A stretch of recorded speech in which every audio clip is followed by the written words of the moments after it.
Bienvenidas, mujeres, me alegro mucho de verlas a todas. Espero que la hayan pasado muy bien desde la última vez que nos reunimos. ¿Cuántas de ustedes han reflexionado sobre alguna de las cosas que comimos juntas la semana pasada? Espero que le hayan dicho a sus hijas que cuando Jesús cuenta historias, ellas están incluidas. Eso es parte de lo que comimos en nuestro último banquete. Señoras, bienvenidas de nuevo al sexto banquete de Jesús y las mujeres en el primer siglo y ahora. Y mientras nos preparamos para orar, quiero que piensen en lo más pesado de su vida en este momento. ¿Qué es lo que te presiona? ¿Cuál es el peso que te agobia? ¿Cuál es tu dificultad? ¿Qué hay en tu vida ahora mismo que no va bien y necesitas que el Dios vivo venga y arregle y cambie y restaure?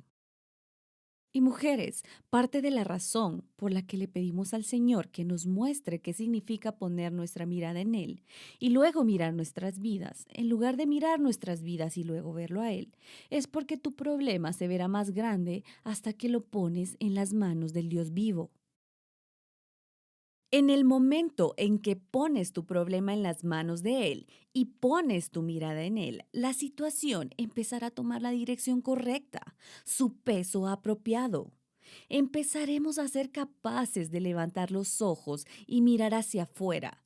Tendremos la visión de obtener la perspectiva de Dios sobre ello.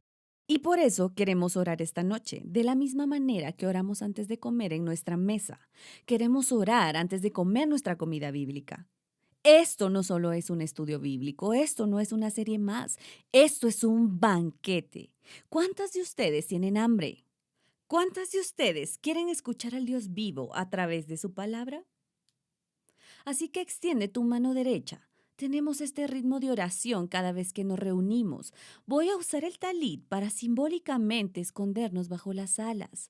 ¿Cuántas de ustedes quisieran refugiarse a la sombra de las alas de Dios? Amén. La mano derecha en el mundo bíblico es la mano del favor, es la mano del honor, es la mano de la bendición, es la mano de la bendición.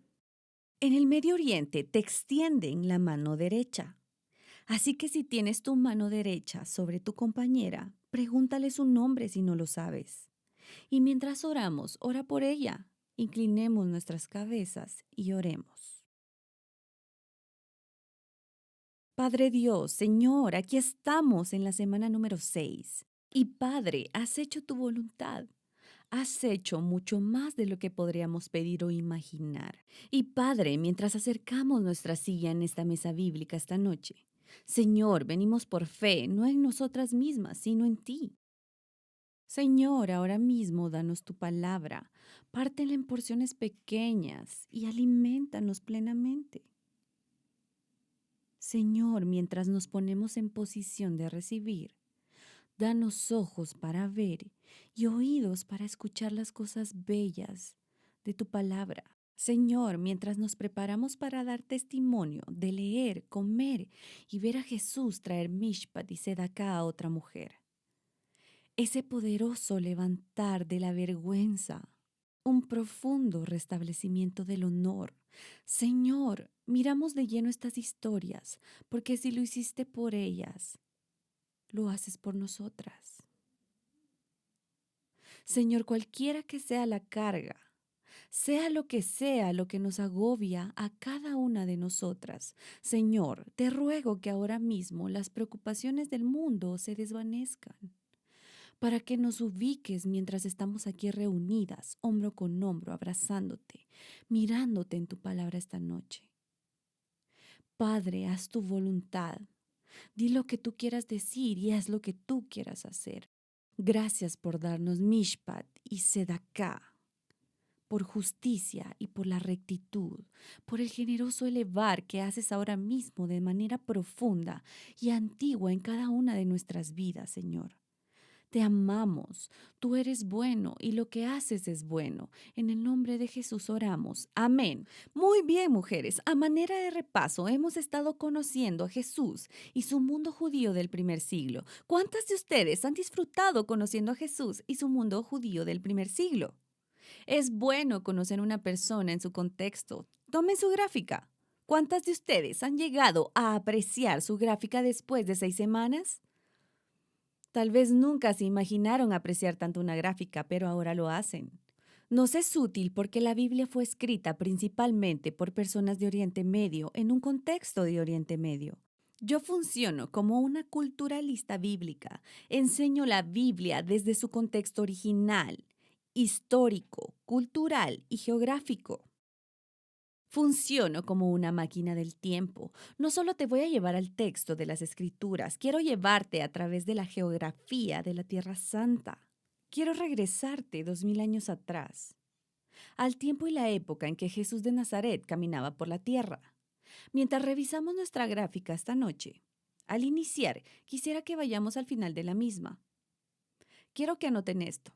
Como cultura occidental y como pueblo americano, estamos mucho más relacionados con Atenas y Roma que con Jerusalén. Somos más grecorromanos que hebraicos. Amamos lo escrito, la literatura. El pueblo judío es un pueblo de tradición oral. Somos narradores de historias. Aprendimos eso la semana pasada. También aprendimos que los rabinos y los fariseos, tanto en la época de Jesús como en la nuestra, comparten su teología a través de la historia, de la narración, a través de parábolas. Fueron los griegos los que valoraron la educación y el conocimiento. Pero los hebreos siempre han amado la luz que viene del Dios vivo cuando abrimos su palabra y nos acercamos a ella por fe. ¿Cuántas de ustedes prefieren la luz de Dios que el conocimiento de las cosas? Es parte de nuestra postura. Al considerar las escrituras esta noche, queremos ser alimentados.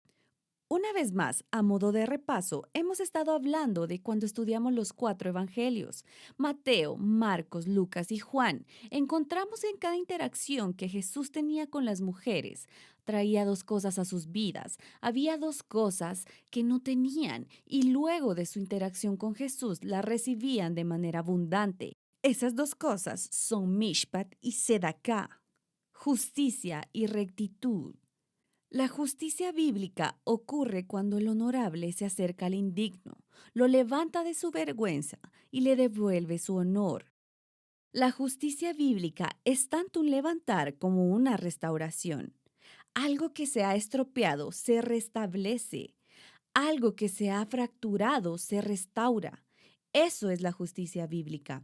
Y hemos estado hablando del hecho de que Jesús nació en un mundo de hace 2000 años, en una cultura de honor y vergüenza. La mujer se encontraba aquí abajo, necesitaba justicia, necesitaba que la levanten. ¿Pero necesita solo un poco de justicia? Necesita mucha justicia. Y Jesús no es un hombre que hace las cosas a medias. Cuando Él hace algo, lo termina, lo finaliza. Y aquí es donde obtenemos sedaká o justicia. Que alguien me recuerde, ¿qué significa tener buen ojo en el mundo bíblico y en el Israel actual? Ser generoso. Así que Jesús andaba por el mundo hace 2000 años, trayendo un abundante elevar a las mujeres de todo el mundo. Comemos estas historias y nos animamos como hijas de Dios, porque si lo hizo por ellas, lo hace por nosotras. ¿Cuántas de ustedes saben que en lo más profundo de su corazón que hay mishpat y sedaká en este lugar? El Dios vivo nos eleva generosamente en el lenguaje bíblico, pone nuestros pies sobre una roca y nos envía en paz, en shalom. Ahora quiero que abran sus Biblias en el capítulo 7 de Juan. Voy a ponerlas de cabeza. Es la sexta semana. Estamos madurando y aprendiendo a quitarnos los lentes occidentales y ponernos los lentes del Medio Oriente. Así que voy a leer nuestro primer pasaje. Tengo curiosidad por ver qué tipo de alarmas se disparan en sus mentes y en sus corazones. Pero solo para prepararlos. Hoy es un día enorme. Necesito que te dirijas a tu compañera y le digas, no está remotamente preparada para esto. Yo no estoy preparada para esto. Es mucho. Hace unas semanas aprendimos del amor de Jesús por la mujer samaritana en el pozo de Jacob, su amor amable.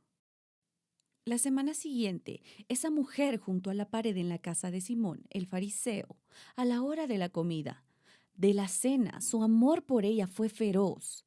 La defendió, La semana pasada aprendimos que Jesús utilizó a las mujeres como tema en sus historias, trayendo Mishpat y Sedaká. La semana pasada vimos que el amor de Jesús por las mujeres era algo sin precedentes en el mundo rabínico del primer siglo, pero hoy el amor de Jesús será épico. ¿Cuántos de ustedes se levantan la mañana de Acción de Gracias y saben que van a comer demasiado ese día? Si hay un día del año para sacar los pantalones que se estiran, es Acción de Gracias. Si hay otro día del año para sacar los pantalones que dan de sí, es hoy porque hoy va a ser épico y nuestro banquete es grande. Así que si estás conmigo, di, hagámoslo. Acompáñame al capítulo 7 de Juan. Esta noche vamos a ver lo que hace Jesús con la mujer sorprendida en el acto de adulterio. ¿Qué hará Jesús con una mujer pecadora? Lo hemos visto traer Mishpat y Sedaká, un abundante levantar de la vergüenza y una restauración del honor. Pero ¿qué tan lejos llega cuando se trata de una mujer sorprendida en adulterio? Ahora que empezamos en sus Biblias, quería que vieran esto con sus propios ojos y yo con los míos. Nuestro pasaje es el capítulo 7 de Juan, versículo 53 hasta el capítulo 8, versículo 11. En mi Biblia yo tengo un pequeño asterisco y dice esto acerca de la historia. Mi Biblia dice, varios de los primeros manuscritos y muchos otros testigos antiguos no tienen Juan 7:53 hasta el 8:11. Que levante la mano quien tenga en su Biblia un asterisco de este tipo. Ahora, ¿quién tiene ya curiosidad por esto? Nos disponemos a leer una historia en la Biblia, que en nuestras Biblias hay este asterisco, que alguno de los primeros manuscritos y muchos otros testigos antiguos no tienen la historia. Ahora, si estás tomando notas, quiero que apuntes un par de cosas. Tenemos 4 evangelios en nuestro canon del Nuevo Testamento. Mateo, Marcos, Lucas y Juan. Marcos, Mateo y Lucas, esos evangelios ya estaban escritos y ya estaban en circulación cuando el apóstol Juan escribió el evangelio de Juan bajo la inspiración del Espíritu Santo. Y ni Marcos, ni Mateo, ni Lucas tienen este relato. No es hasta en el Evangelio de Juan que tenemos esta historia incluida en el canon de las Escrituras del Nuevo Testamento. Por la razón que sea, no se incluye en los 3 primeros. Pero finalmente aparece en el Evangelio de Juan y algunos manuscritos antiguos no lo tienen. Yo tengo varios amigos que trabajan como consejeros. ¿Cuántas de ustedes han oído hablar de pelea, huye o paralízate? ¿Cuántas de ustedes cuando algo sucede huyen? Simplemente te vas. Levante la mano. ¿Cuántas de ustedes se paralizan y dicen, oh, ¿y ahora qué hago? ¿Quién pelea? ¿Dónde están mis guerreras? Bien, tenemos algunas valientes aquí. Es casi como si esta historia fuera tan épica que la iglesia primitiva estaba pensando qué hacer con ella. ¿Va a entrar en el canon o no? ¿Vamos a poner esta historia en la Biblia o en la colección de escritos o no? ¿Cuántas de ustedes están realmente contentas de que se haya incluido en el Evangelio de Juan? Esta historia está tan cargada que me imagino a los primeros creyentes de la iglesia del Nuevo Testamento leyéndola y diciendo, oh, wow, ¿qué pasa con esta historia? Peor aún, hace 2000 años, en el mundo judío del primer siglo de Jesús, esta mujer sorprendida en adulterio. ¿Quién siente curiosidad? Nos preparamos para comer esta historia. Así que, señoras, se las voy a leer. Nuestra historia en el capítulo 7 de Juan, comenzando en el verso 53 hasta el 8, verso 11, esta historia que no se encuentra en alguno de los primeros manuscritos de las Escrituras. La Biblia dice esto. Entonces todos se fueron a casa, pero Jesús fue al monte de los olivos. Al amanecer se presentó de nuevo en el templo. Toda la gente se le acercó y él se sentó a enseñarles. Los maestros de la ley y los fariseos llevaron entonces a una mujer sorprendida en adulterio y poniéndola en medio del grupo, le dijeron a Jesús, Maestro, a esta mujer se le ha sorprendido en el acto mismo de adulterio.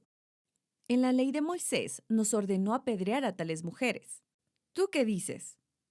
Con esta pregunta le estaban tendiendo una trampa para tener de qué acusarlo. Pero Jesús se inclinó y con el dedo comenzó a escribir en el suelo.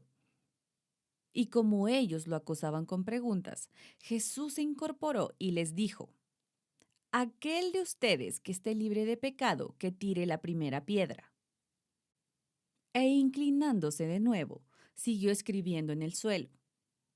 Al oír esto, se fueron retirando uno tras otro, comenzando por los más viejos, hasta dejar a Jesús solo con la mujer, que aún seguía allí. Entonces él se incorporó y le preguntó: Mujer, ¿dónde están? ¿Ya nadie te condena? Nadie, Señor. Tampoco yo te condeno. Ahora vete y no vuelvas a pecar.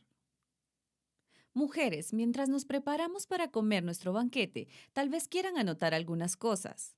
Hoy es un día de muchas enseñanzas. Hay una gran cantidad de contexto cultural que quiero desgranar para ustedes, que realmente va a arrojar a luz sobre esta historia, para que podamos entenderla un poco mejor establecida con el contexto del mundo judío del primer siglo, tanto de Jesús como de esta mujer sorprendida en adulterio. Lo primero que quiero que anotes es que nuestra historia comienza con la palabra entonces. ¿Lo notaron? Entonces cada uno se fue a su casa. Cuando ves esa palabra entonces, nos indica el hecho de que nuestra historia, esta historia de la mujer que es sorprendida en el acto de adulterio y es traída a Jesús, en realidad sucede a mitad de la historia. Algo ha sucedido, algo ha pasado. Cuando retomamos la historia aquí, hay una narración que ya tiene lugar. Por ello, quiero empezar por remontarnos al verdadero comienzo de este momento, al origen de esta historia. En los días de Jesús habían grandes festividades y fiestas que el pueblo judío practicaba. En el capítulo 16 de Deuteronomio, el Dios vivo ordenó a los israelitas que vinieran a la ciudad en la que moraría su nombre. Sabemos que esa sería Jerusalén y que tendrían fiestas y festivales de 7 días para celebrar la bondad del Señor. ¿Cuántos de ustedes planean una fiesta por su cumpleaños que dura 7 días? A Jesús le gustaba celebrar. El Dios vivo tiene un corazón de celebración. En Deuteronomio 16 tenemos estas 3 fiestas. Estos 3 festivales establecidos. En primavera, primero viene la Pascua. Durante 7 días, los judíos de todo el mundo acuden a Jerusalén para la fiesta de la Pascua, que dura 7 días. 50 días después tenemos otra fiesta. La llamamos Pentecostés, en griego porque viene de la palabra 50. Pero el pueblo judío la conoce como la fiesta de las semanas. Y esa es otra fiesta o festival de primavera, de nuevo, de 7 días. ¿A quién le gusta que el Dios vivo, cuando quiere hacer una fiesta, esta dure 7 días? Me gusta esto de él. Luego, más adelante, en otoño, en Deuteronomio 16, da otra fiesta, otro festival. Se llama de diferentes maneras. A veces se llama la fiesta de los tabernáculos, a veces se llama la fiesta de las cabañas y a veces se llama Sukkot. Es otro momento del año en que los judíos de todo el mundo vienen a Jerusalén. Multitudes que llegan a la ciudad para celebrar la fidelidad de Dios durante el año pasado con sus hermanos y hermanas judíos. Ahora bien, a modo de repaso, ¿quiénes están en Jerusalén durante las principales festividades? Todos. Repitan, todos. Todos quieren decir todos. Todos participan. Se trata de momentos muy públicos y destacados en la vida y en el calendario anual del pueblo judío. Y lo que acaba de suceder cuando entramos a nuestra historia esta noche, lo que sucede antes de ese entonces y del capítulo 7 de Juan, versículo 53, es que todos los judíos, incluyendo a Jesús y sus discípulos, habían estado en Jerusalén para esa fiesta de otoño, la fiesta de los tabernáculos o Sukkot. o la fiesta de las cabañas, como quiera que le conozcan. Y de nuevo, ¿quiénes estaban en Jerusalén para esa fiesta? Todos. Y en el capítulo 7 de Juan, quiero que vayas ahí. En Juan capítulo 7, verso 37 y 38, la Biblia nos dice que fue en ese último día de la gran fiesta. Está hablando de la fiesta de otoño de los tabernáculos. Jesús se levanta en el templo y con voz fuerte dice algo. Quiero que te imagines que estás en la iglesia y que alguien se levanta y empieza a hablar en voz alta. ¿Te llamaría la atención? ¿Captaría tu atención? Jesús empieza a invitar a la gente a venir a Él. De nuevo, estoy parafraseando. Dice algo así como, vengan a mí todos los sedientos. Y saca a relucir esta idea del agua viva. Ahora bien, Jesús hace esto en el séptimo día del Festival de Otoño en el Templo de Jerusalén. ¿Y quiénes están ahí? Todos. Ahora bien, para los oídos judíos, cuando escucharon a Jesús hacer esta declaración en voz alta, Juan 7 dice esto. Esto es lo que me gusta llamar la voz de Dios para el pueblo judío. Tú dices, ¿qué quieres decir con eso? Cuando Jesús hace esta declaración en el capítulo 7 de Juan, suena muy parecido al Dios vivo que habla en el capítulo 55 de Isaías, versículo 1. Ahora no tenemos tiempo para ir a comerlo, pero sí anota esto. Van a notar que son sentimientos muy paralelos. Y para el pueblo judío que conoce las escrituras, cuando Jesús se levanta en un templo durante un festival y en voz alta proclama esto, todo mundo escucha y dice, hombre, este rabino de Galilea habla como si fuera Dios. Ahora, ¿cuántos de ustedes creen que eso va a atraer la atención del pueblo judío? ¿Cuántos de ustedes creen que los líderes religiosos van a tomar nota de esto? La manera que me gusta explicarlo es que Jesús acaba de causar un alboroto en el festival de otoño, porque todos se van a casa esa noche y habla de este rabino Galileo que se presentó y en voz alta empieza a invitar a la gente a que vengan a él en busca de agua viva y que es el Dios vivo quien proporciona el agua viva. ¿Quién es ese hombre que se presenta en el templo de Jerusalén el último día de la fiesta de otoño, con todo el mundo ahí, y con fuerte voz invita a acudir a él en busca de agua viva? Por cierto, ¿quiénes alaban a Jesús por hacer eso? Quería que los suyos vinieran a él. La salvación no se encuentra en ningún otro hombre, ni en ningún otro lugar, sino en Jesús. Así que este hombre causa un revuelo. Todo el mundo se va a casa esa noche y los líderes religiosos están indignados por eso. Están un poco indignados por esto. Te metes en problemas en el mundo de Jesús si vas por ahí hablando como si fueras Dios. Eso va a ser un problema. Y ahora vamos a ver el contexto de nuestra historia. Todos regresan a casa. El festival de las 7 semanas de otoño, de las cabañas o de los tabernáculos o el Sukkot ha llegado a su fin y todos se van a casa. Pero los líderes religiosos van a responder a esto. ¿Cuántos de ustedes han oído alguna vez la expresión pagar con la misma moneda? Yo crecí en el área rural de Mississippi y la conozco. Jesús acaba de hacer una gran declaración en el templo de Jerusalén. Durante uno de los principales festivales y los líderes religiosos van a tener una trampa, una especie de ojo por ojo. Así que al día siguiente, mientras todos están todavía en Jerusalén, van a tenderle una trampa a Jesús en el templo. Y en Jerusalén, el octavo día después de la fiesta de otoño, si todavía estás conmigo, di amén. Así es como llegamos a nuestra historia, tal y como la conocemos. Ahora bien, no estoy segura de que Jesús supiera que le estaban tendiendo una trampa, pero lo que me gusta es esto. ¿Cuántos de ustedes, si causaran un alboroto en un evento importante, volverían a aparecerse al día siguiente? ¿O si causaran una especie de alboroto, se irían de la ciudad?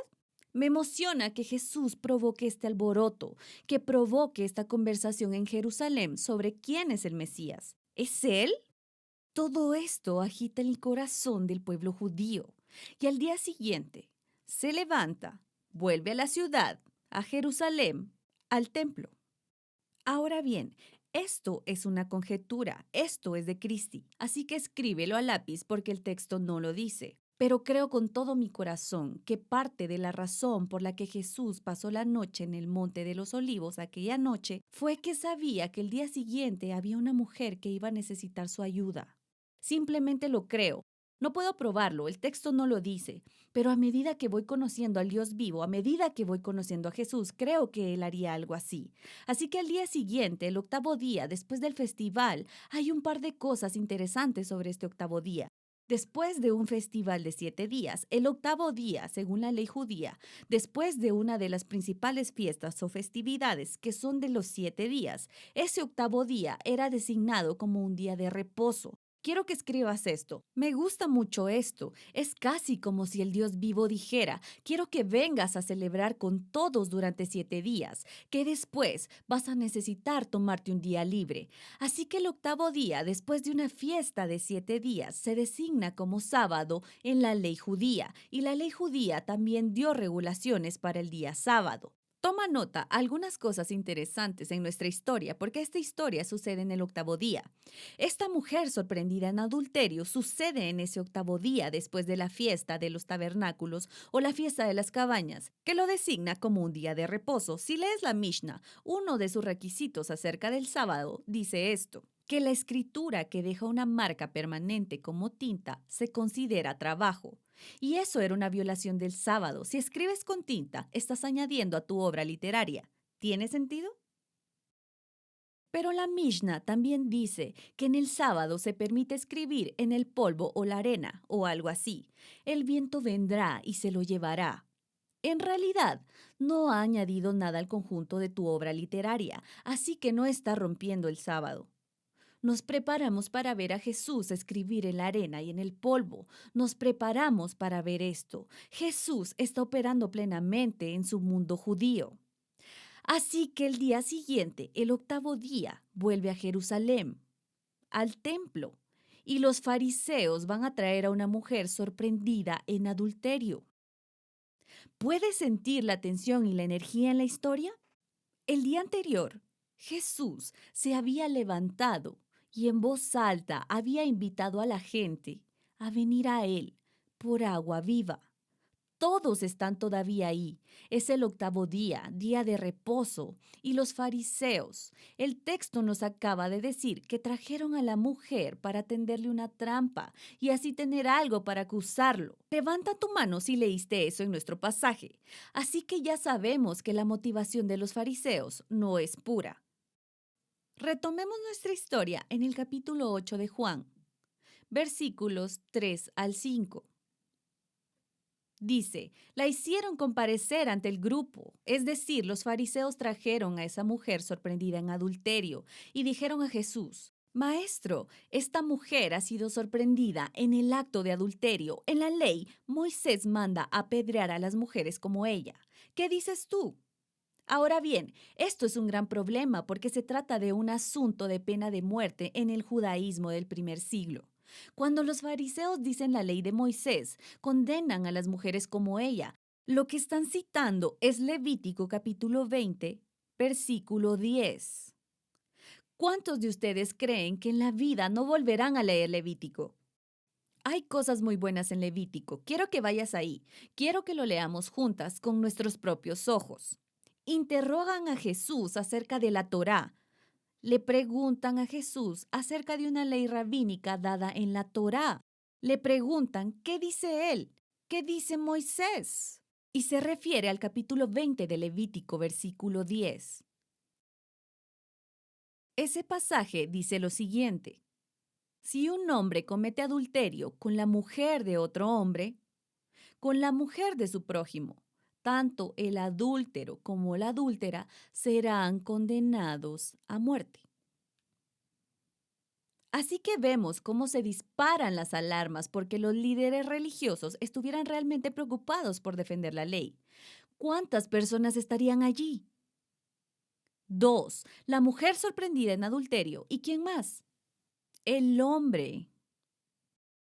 Jesús nace en un mundo de honor y vergüenza. La mujer se encuentra aquí abajo. Tomaron a esta mujer, la atraparon, la llevaron a Jerusalén el octavo día después de la gran fiesta. Todo el mundo estaba allí. Es un momento público en una cultura de honor y vergüenza. Este octavo día, que es sábado, y tiene esta conversación con Jesús, con ella, allí de pie. Quiero que intentes imaginar que estás en su lugar. ¿Cómo se siente? ¿Qué pasa por su corazón? ¿Qué pasa por su cabeza? Sabe lo que ha hecho. Ha sido sorprendida en el acto de adulterio. También conoce la Torá y sabe lo que dice la ley. Probablemente se pregunte si va a vivir para ver la puesta del sol ese día, o si su lapidación se producirá en ese mismo momento. Ahora bien, justo después de esto, Jesús se inclina y empieza a escribir en la arena. ¿Cumple la ley de la Mishnah? La honra, demuestra que entiende las normas y los reglamentos y la forma en que se deben hacer las cosas.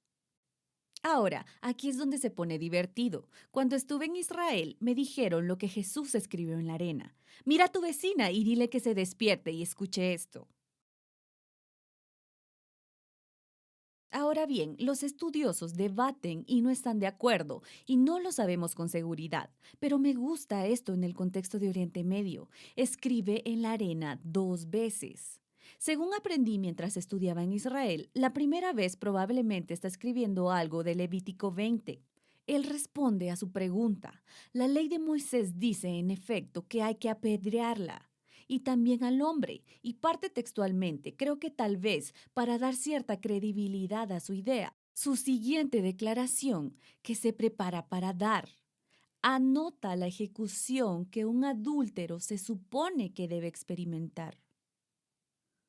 Así que tendría sentido que tal vez escriba en la arena Levítico 20:10, la pena de muerte o apedrearla, o algo que responda a su pregunta, ya que la ley de Moisés dice que hay que apedrear a esa mujer. Volvamos a nuestra historia en el capítulo 8 de Juan, al final del versículo 7. Jesús dice esto justo después de escribir en la arena. El que esté libre de pecado, que lance la primera piedra. Así que existe la idea de que se va a apedrear. Y Jesús le da la vuelta a la situación, volviéndolo en contra de ellos al decir: el que esté libre de pecado, que tire la primera piedra. Levanta la mano si sabes que has pecado alguna vez en tu vida. ¿Quién sabe si tal vez pecaste en el camino mientras venías acá? ¿Alguien rebasó con ira en la carretera? Somos pecadores. Esta mujer fue sorprendida en el acto de adulterio y tenemos que mencionar algo en este momento. El pecado escasea en nuestro vocabulario actual. Y esta noche quiero tomar un momento porque el pecado es real. El pecado es serio. El pecado tiene que ser tratado si alguna vez tenemos la esperanza de tener una relación con un Dios justo y santo. Me reconforta de una manera extraña que Jesús no se limite a decir, ¿sabes qué? Es solo adulterio, no pasa nada. ¿Sabes qué? Vamos a comer algo. Es el octavo día de reposo después de un festival. No, Jesús dice, sí, la ley de Moisés dice que hay que apedrearlas. El pecado es real. Si alguien de ustedes no ha pecado, que sea el primero en tirarle una piedra. Hablamos del pecado y de lo que es, de lo atroz que es para Dios. Dios no odia el pecado porque hayamos roto una regla. Dios odia el pecado porque el pecado nos rompe. Dios odia lo que nos rompe. Es una violación de nuestra paz, de nuestro florecimiento, de nuestra integridad, de nuestra plenitud, de nuestro deleite. El pecado nos debilita, nos empequeñece, nos fractura, nos rebaja, nos ata en vergüenza y luego empezamos a escondernos. Es real. Cuando estudiaba en el seminario me presentaron a un teólogo y se convirtió en uno de mis favoritos. Su nombre es Cornelius Plantinga Jr. Él da una definición del pecado que creo que es muy esperanzadora. Nos preparamos para terminar nuestra historia, pero no podemos simplemente mirar hacia otro lado, porque Dios nunca mira hacia otro lado. Dios hace algo con el pecado. Y quiero leerles esto. Viene de Cornelius Plantinga Jr. Así es como él define el pecado. El pecado es errar el blanco, perder el rumbo, extraviarse del redil. El pecado es un corazón duro y un cuello rígido. El pecado es ceguera y sordera. Es tanto rebasar una línea como el no alcanzarla. Es transgresión y deficiencia. El pecado nunca es normal. El pecado es la ruptura de la armonía creada y la resistencia a la restauración divina de esa armonía. En el idioma hebreo original, en el lenguaje de la Biblia, el pecado es en realidad un término de tiro con arco. Y su definición básica al pecado es errar el blanco. Y no importa si lo has errado por una pulgada o una milla, lo has errado. Por eso no nos sirve comparar nuestro pecado. No me ayuda a mirarte y pensar, bueno, estoy mejor porque no soy tan pecadora como ella. O que me miren y digan, bueno, estoy bien porque Cristo es peor que yo. El pecado es una interrupción de nuestra armonía, de nuestro shalom. Es grave. Y Dios no lo pasa por alto, sino que hace algo al respecto. Y nos preparamos para ver esto en nuestra historia. Si todavía estás conmigo, di amén. Me dispongo a darles quizá mi definición favorita del pecado. Y no viene de ningún teólogo, no viene de ningún hombre, viene de una mujer. Y con eso me refiero a una ama de casa con varios hijos allá por el año 1700. Era una mujer llamada Susanna Wesley. Ella tuvo muchos hijos. Dos de sus hijos, uno se llamaba Charles y el otro John. ¿Cuántos de ustedes han oído hablar de Charles Wesley o John Wesley? Uno fundó la iglesia metodista y el otro es himnólogo. No es un mal trabajo, ¿verdad? Y en el verano de 1725, uno de sus hijos le preguntó a ella, a esta madre, a esta mujer sin educación formal en 1700. ¿Podemos decir rápidamente que se alegra de no haber nacido en 1700? Uno de sus hijos le preguntó si podía definir el pecado para ellos. Eso es algo asombroso. Se acerca hoy día el hijo de alguien y le pregunta, mamá, ¿puedes ayudarme con la definición de pecado? Pero aparentemente esto sucedió. Y quiero leer lo que una madre escribió el 8 de junio de 1725 para responder a su hijo cuando le pregunta sobre lo que es el pecado y cómo podía saber si era algo simple. Escribió lo siguiente: toma esta regla. Cualquier cosa que debilite tu razón, que afecte a la ternura de tu conciencia, que oscurezca tu sentido de Dios o que te quite el gusto por las cosas espirituales.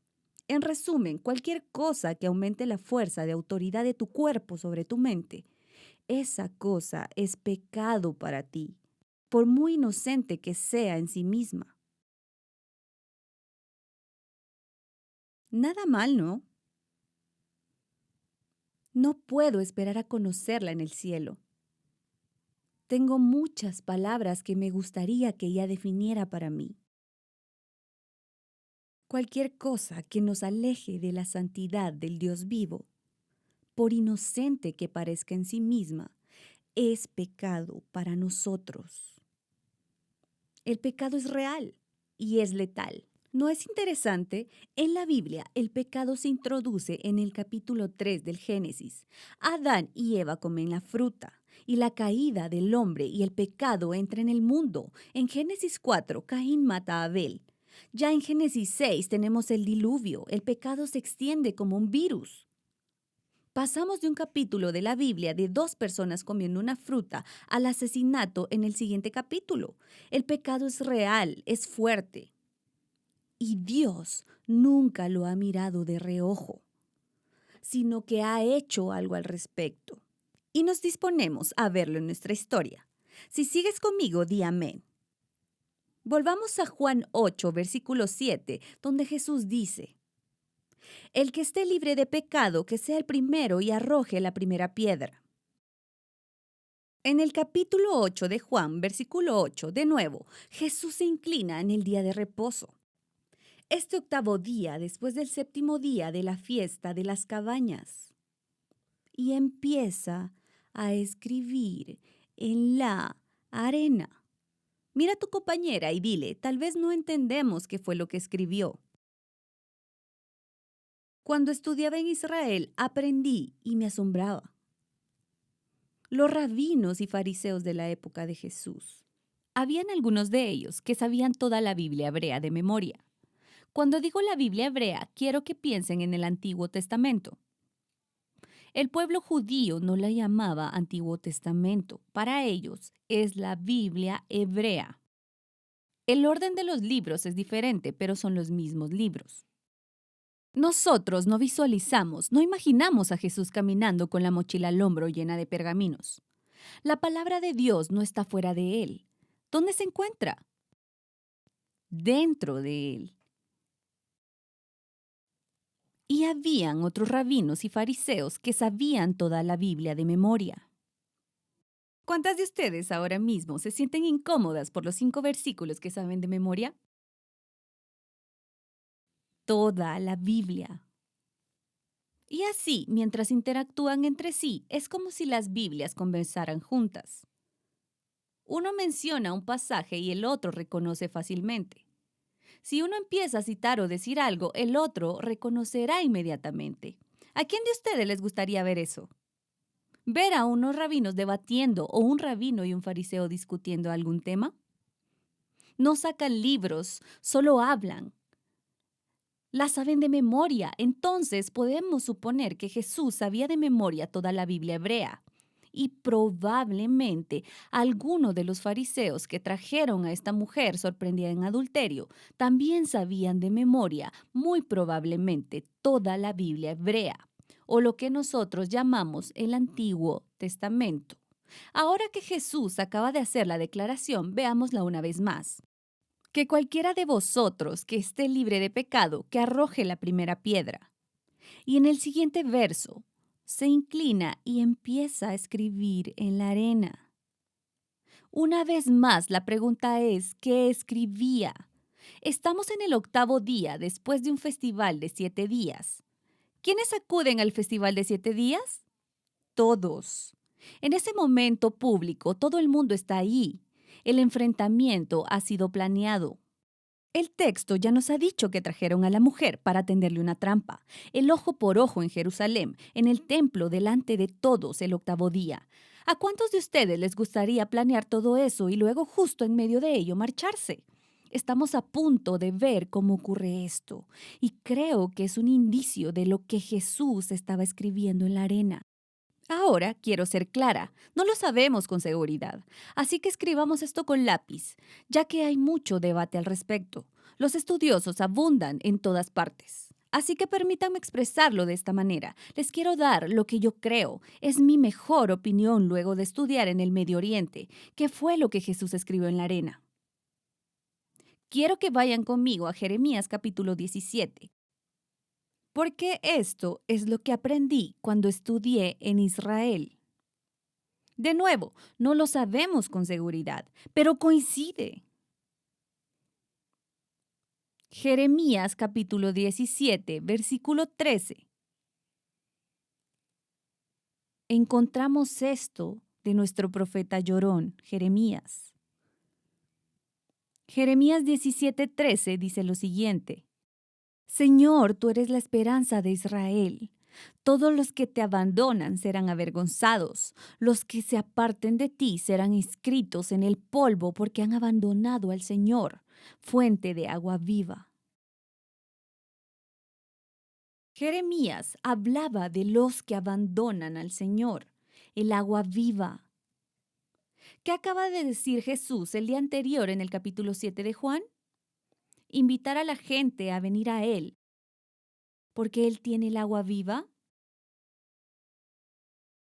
Existe la idea de que tal vez Jesús escribió Jeremías 17:13 o tal vez escribió sus nombres en el polvo. Pero un rabino hablando con un fariseo que tiene la Biblia hebrea memorizada, podemos imaginar que si está escribiendo sus nombres o si está escribiendo este pasaje, cada fariseo ahí sabe que Jesús lo estaba mirando en el momento y diciendo, han abandonado al Dios vivo. No tratan de honrar verdaderamente la ley. Han atrapado a esta mujer en adulterio, la están utilizando como peón. ¿Dónde está el hombre? No está aquí. Esto es una trampa. Son deshonestos. Han abandonado al Dios vivo. Han abandonado el agua viva. De nuevo, no lo sabemos con seguridad, pero ¿a cuántos de ustedes les gusta esta idea? Jesús escribe algo en la arena que los hace sentir incómodos, porque de nuevo, este es un momento público. Las escrituras nos lo dice, se empiezan a retirar. Retomamos la historia. En el capítulo 8 de Juan, versículo 9, la Biblia dice, al oír esto. En lo que sea que Jesús está escribiendo en la arena, los que oyeron empezaron a irse de uno en uno, los más viejos primero, hasta que solo quedó Jesús con la mujer de pie ante él. ¿Cuántos de ustedes tienen la idea? Tal vez no lo sabemos con certeza de que lo que escribió en la arena fue una acusación contra ellos, y ahora en una cultura de vergüenza y honor están avergonzados y comienzan a alejarse. Primero los más viejos, seguidos por los más jóvenes. Lo vemos con claridad. Aquí es donde se pone hermoso como el Evangelio. Quiero que me escuchen con mucha atención porque estamos a punto de ver la sombra del Evangelio vivido para nosotros en esta historia. Lo que Jesús está haciendo en este momento es desplazar la ira de los fariseos, de la mujer, y dirigirla hacia Él. Al principio de esta historia, miran a la mujer. Eres culpable. Has sido sorprendida en el acto de adulterio. Todos planeaban apedrearla. Y aquí la historia comienza a dar un giro. ¿Cuántas de ustedes creen que cuando los fariseos se alejaron en ese momento todavía pensaban en la mujer? ¿O crees que iban pensando en lo que Jesús había escrito en la arena? Notas que su atención se desplaza de ella y se pone en él. Esta ira que le pertenecía a ella, Jesús la tomó sobre sí mismo. Desplaza su atención de ella, una mujer culpable, a él, el Hijo de Dios, el Hijo del hombre, el perfecto Cordero de Dios. Es en estos momentos donde empezamos a entender por qué a medida que avanza la historia de los evangelios, empezaron a conspirar para matar a Jesús. Porque esto sucede en el octavo día después de un festival de 7 días que se remonta a Deuteronomio 16 en Jerusalén, en el templo con todo el mundo allí. Jesús defiende a esta mujer, la cubre. ¿Cuántas alaban a Jesús? Digo que esto es una sombra del Evangelio, porque señoras, esto es exactamente lo que Jesús ha hecho por ustedes y por mí. Él tomó nuestro pecado en la cruz, pagó la pena por nosotros. Me gusta mucho lo que dice Pablo en el Nuevo Testamento. Jesús, que no conoció pecado, se hizo pecado por nosotros, para que fuésemos hechos justicia de Dios. Ese es un gran intercambio. Vemos que esto sucede aquí, en esta historia. Los fariseos se van humillados y abatidos. Y la pregunta ahora es, ¿qué va a pasar con esta mujer? Porque solo queda ella y Jesús cara a cara. En ese momento, ¿cuántos de ustedes se sienten mejor con esta situación? Excepto que en un sentido evangélico, este en realidad es el momento más aterrador de todos para ella. ¿Por qué? ¿Quién está libre de pecado y quién puede tirar la primera piedra? Es Jesús. Ahora, en este momento, ella está de pie ante el mismísimo juez santo, el justo que podría siquiera cumplir la ley, recoger una piedra y arrojarla contra ella. Volviendo a las crónicas de Narnia, que me tienen loca, ya se los había mencionado, hay un gran párrafo acerca de Aslan, que se aparece, llega con patas de terciopelo. Nos preparamos para ver este momento. ¿Qué va a hacer Jesús con una mujer pecadora en el octavo día de reposo, después de una celebración de 7 días, con todo el pueblo de Jerusalén viendo este evento en el templo? El momento no podría ser más público que este en el que nos encontramos ahora mismo. Retomemos nuestra historia, Juan capítulo 8, versículos 10 y 11. Jesús se enderezó. Había estado agachado escribiendo acerca de esto en el polvo. Jesús se enderezó y le preguntó: Mujer, ¿dónde están los que te acusan? ¿Nadie te ha condenado? Nadie, Señor, dijo ella. Entonces tampoco yo te condeno, declaró Jesús. Ve ahora y deja tu vida de pecado. ¿Ves el mishpat y la sedacá? Al principio de nuestra historia, ¿dónde se encuentra esta mujer? ¿Aquí? ¿Aquí? ¿Aquí? Quizás se ubique hasta aquí. Y al final de nuestra historia, Jesús ha luchado por ella. La ha cubierto, la ha expiado, la ha restaurado y la ha despedido diciendo: vete ahora y deja tu vida de pecado. ¿Entiendes ahora por qué la iglesia primitiva tuvo que discutir si iba a incluir o no esta historia en el canon de las Escrituras? ¿Realmente vamos a incluir una historia en la que una mujer es sorprendida en el acto de adulterio y Jesús simplemente la deja ir? Señoras, quiero que escriban esto mientras nos dirigimos hacia el final de esta noche. Este mishpat y sedacá para ella. Tenemos que ser muy claros en esto. Acabamos de ver a Jesús elegir no condenarla y despedirla restaurada y animarla a dejar su vida de pecado. ¿Jesús realmente la deja ir como si nada?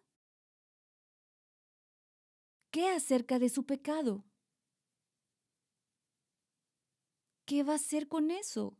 Ya hemos hablado de ello, el pecado es real, es serio, es letal, se propaga como un virus. Dios no puede pasarlo por alto, pero ha hecho algo al respecto.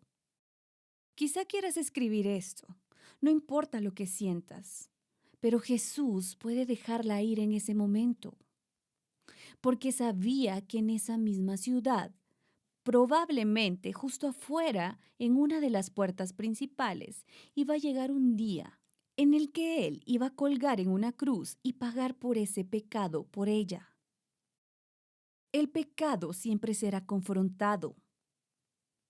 Jesús podía despedirla porque el pago por ese pecado estaba por llegar. Y no sería ella quien lo pagaría. Sería él quien lo pagaría en una cruz. Este es un poderoso levantar de una mujer culpable.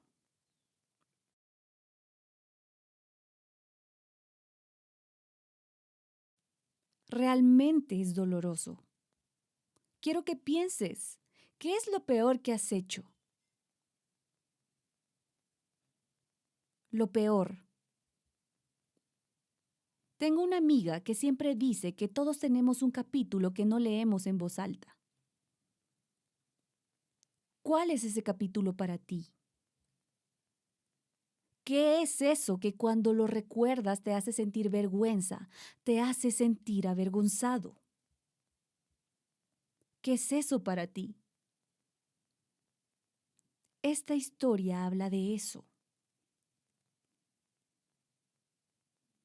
porque la Biblia dice algo así. La humanidad, de alguna forma tenemos que hacer lo peor, pero Dios de alguna manera aparece y hace lo mejor, y su mejor es mucho más grande que nuestro peor. ¿Quieres saber qué va a correr más rápido que tu pecado? Es el amor de Dios. El perdón se encuentra en Él. Si miramos esta historia enmarcada en su contexto, empezamos a entender que probablemente se discutió bastante sobre si ésta iba a entrar o no en el canon de la Biblia. Es algo que se conoce como ágrafa. Para los nerds que quieren escribirlo, un ágrafa es una historia oral que viaja por algunas generaciones y luego, en un momento determinado, se escribe. Algunos eruditos dirán que esta historia es eso, un ágrafa.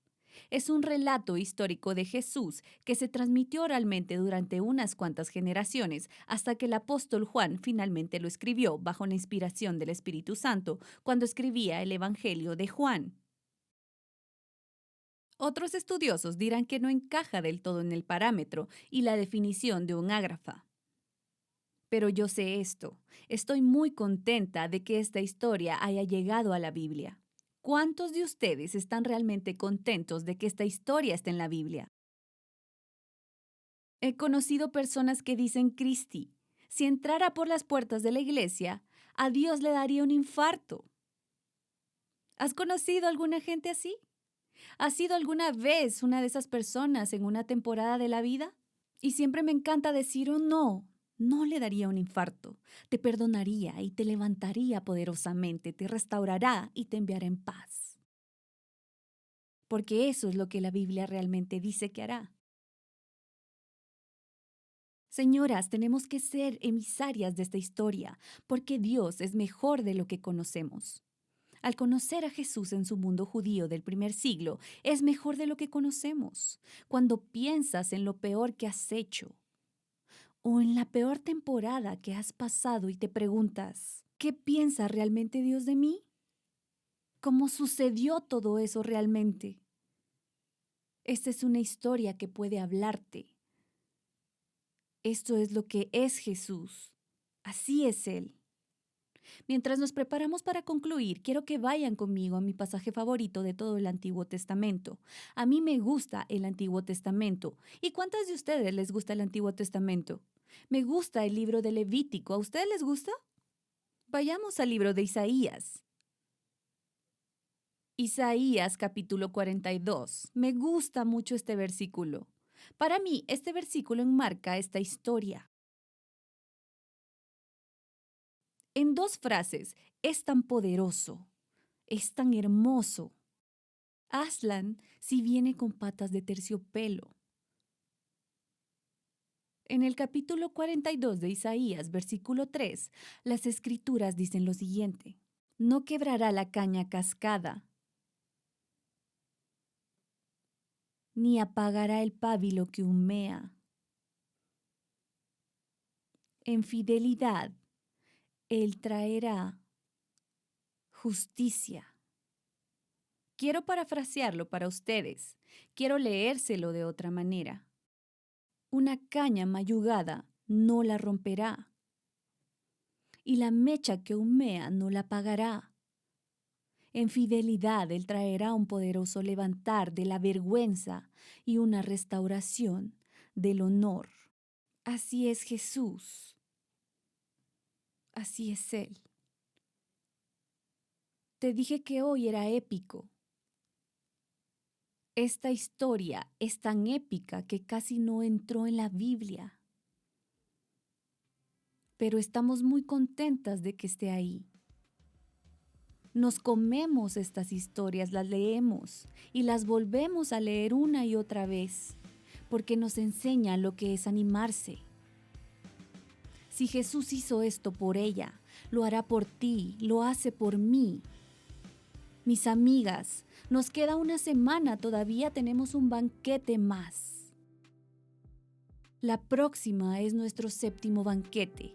Hasta entonces, ánimo, hija. Feliz noche.